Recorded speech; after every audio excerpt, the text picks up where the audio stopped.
Agraba Commission created by President Marcos. Despite the fact that President Marcos was alleged by many as the principal in the death of Ninoy Aquino. But just the same, he created the Agraba Commission. Another precedent is the creation of the Feliciano Commission, which investigated the Oakwood mutiny. And this was created by former President Gloria Macapagal-Arroyo, despite the fact that the mutineers' grievances were against her. And then there was the Melo Commission, which investigated the human rights violations, the extrajudicial killings, political killings, circa 2004-2006. And this was created also by President Gloria Macapagal-Arroyo, despite the fact that these extrajudicial killings and human rights violations were committed during that term.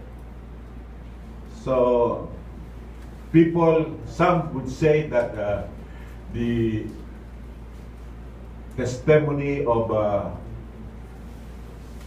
Bato-Bato was a litany of lies. Some also say that the testimony is truthful because it is well detailed. And no less than the self-confessed killer is admitting the perpetration of the crimes, So in order to disabuse the minds of the public and of the Filipino people, whether this is true or not, let's have this independent commission to determine what actually happened, what is the truth, and validate what happened during that time. And under our presidents, it's the president himself who would have to organize or create this commission in the same manner that Marcos and Arroyo did during that time. Well, another way of approaching the problem so that it will be out of the politicians who may be biased despite their avowal of impartiality. The ombudsman on her own can investigate.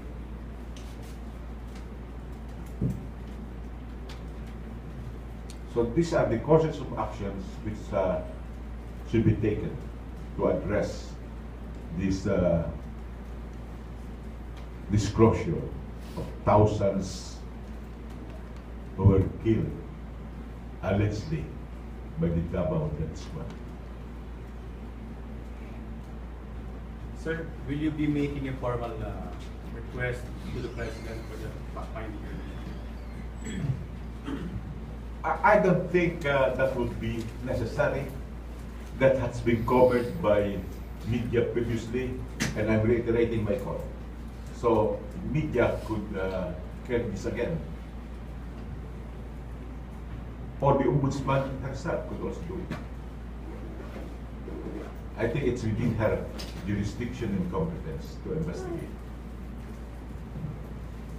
If the president has acknowledged that the war against drugs cannot be finished in 6 months, then he should also acknowledge that there are other ways to address the problem. And right now, extrajudicial killings or vigilante violence has really sparked up. And there's no signs na itong EJ case ay hihinto. Even if we look back what happened sa Davao, when media did a count up, not a count down, lumampas na 1,000 talaga yung pinatay sa Davao City. So if you look at the facts in Davao, what media did, yung count out nila, would also tend to corroborate what Matubato said during the Senate. So what happened in Davao and what's happening now, there should be some an independent body to look into that.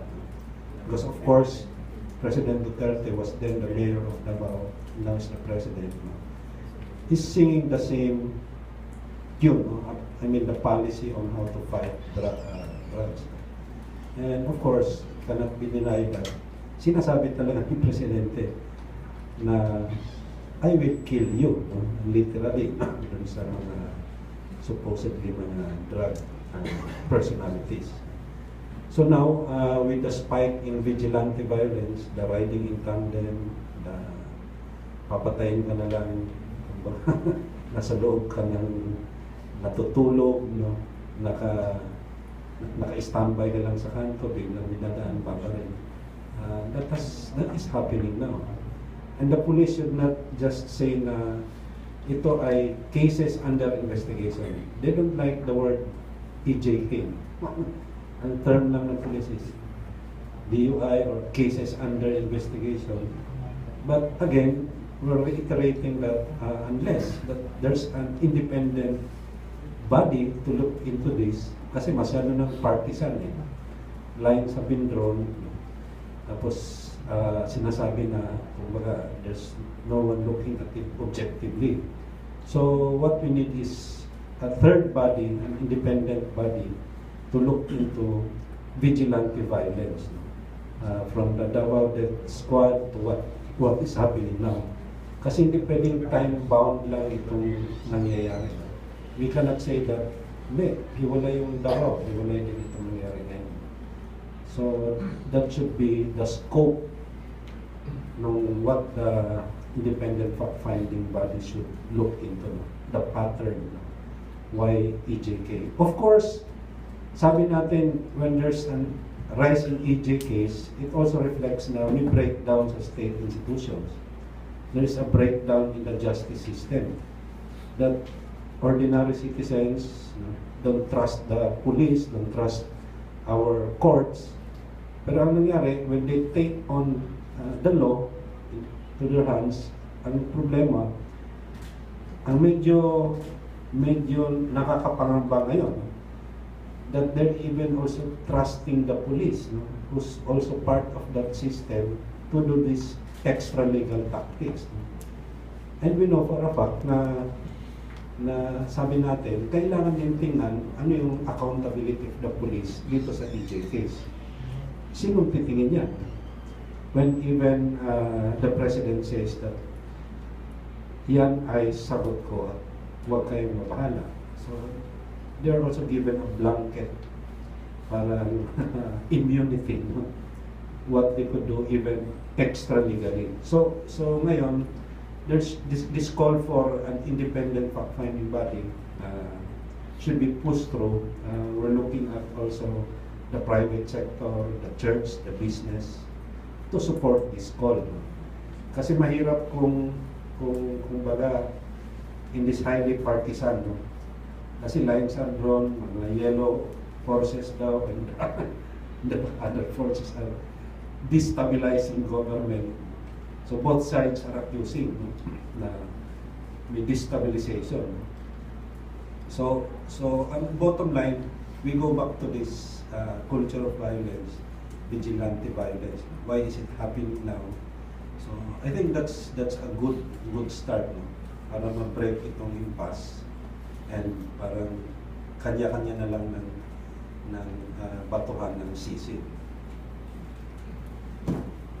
Well, tama yung sinasabi nito, that the drug problem is not solely a police problem. In many countries, it is considered a health problem. In some countries, it's considered as a poverty problem. In other countries, they have even decriminalized drugs or some drugs, like in Portugal and in Netherlands. And it is important to know that in the 2016 Global Peace Index on measuring the culture of violence, state violence, Portugal is number 5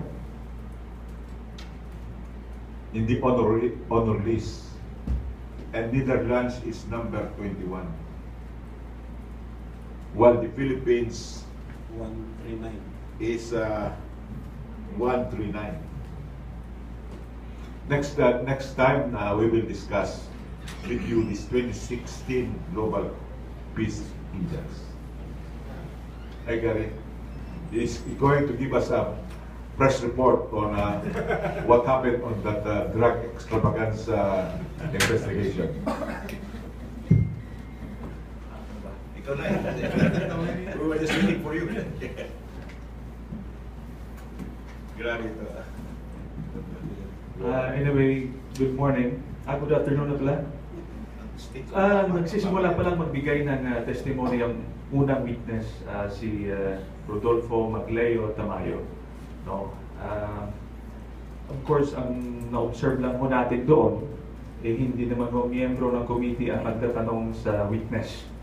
Si Secretary Aguirre ang nagtatanong. So, parang siya ang kumuha ng testimony, siya rin ang nagtatanong. Kaya nga parang stage ang nangyayari doon dahil siya ang nagtatanong. So I would have wanted to intervene, but I let it go.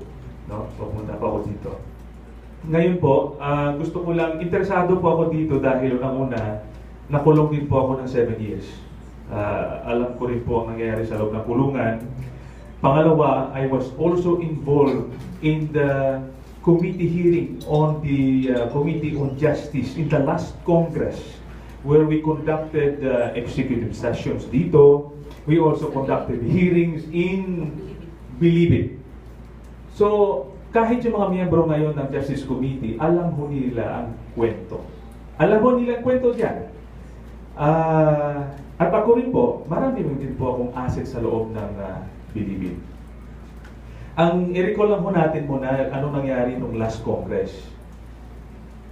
It was established na yung maraming contrabands at saka drug trade sa kulungan ay nangyayari na ho yan kahit sa mga nakaraang administrasyon pa. Nangyayari na po yan. Ano pong na-find out nila doon? Kasi ang layer, Secretary of Justice, Bucor Chief, and then Superintendent of National Bilibid Prison. Bakit hindi napuputol ang mga illegal na activities sa loob? Dahil meron ng Bilibid culture doon. No? Yung mga bantay doon ay mga anak, kamag-anak ng mga NBP guards din before. So tuloy-tuloy. No? And then yung mga inmates doon, karamihan, for life, no? Ang kanilang kaso. So since magsasama naman sila ng ganong katagal, nagkaroon na sila ng symbiotic relationship. At kung sino ang dumarating na Bucor Chief o Secretary o Administration, naiisahan nila. Ibig sabihin, they will not cooperate sa taas, nabubulag nila yung Bucor Chief, nabubulag nila yung gobyerno, nag-ooperate sila dahil they are cooperating with each other. Yun po nangyari. Kaya kasama ho kami bago nag-raid noong December 2014. Napag-usapan dito kung paano i-raid. Alam na ho namin ano yung mga kontrabando doon, ano nangyari. Kilala namin yung personalities. Doon sa Cobol ni JB Sebastian, pumunta ho kami personal doon sa loob. Alam mo namin, no? Sinasabi ko lang ito yung aming experience in the last Congress, no? I have yet to hear the testimonies of the other na nandito. Ang issue kasi doon, merong dalawang malaking grupo doon, yung komando at saka presidio. Yung komando kay JB Sebastian, ang presidio kay Colanco, Edward Colanco. So, ang nangyari po, alam mo namin doon, ginamit ng gobyerno, ibig sabihin, through the NBP, through the Bucor Chief, with the coordination of PAOK. At that time, interagency po yan, kasama ang PAOK. Alam ng PAOK, ano nangyayari doon? Wala ho na po nakitang PAOK dyan. Nagamitin si JB Sebastian, kasi kung lahat huhulihin mo, walang magsusumbong. So ginamit nila ngayon si JB Sebastian and all others nilipat. Kaya naalala nyo yung may nagtapo ng granada sa loob ng NDP? Naalala nyo yun?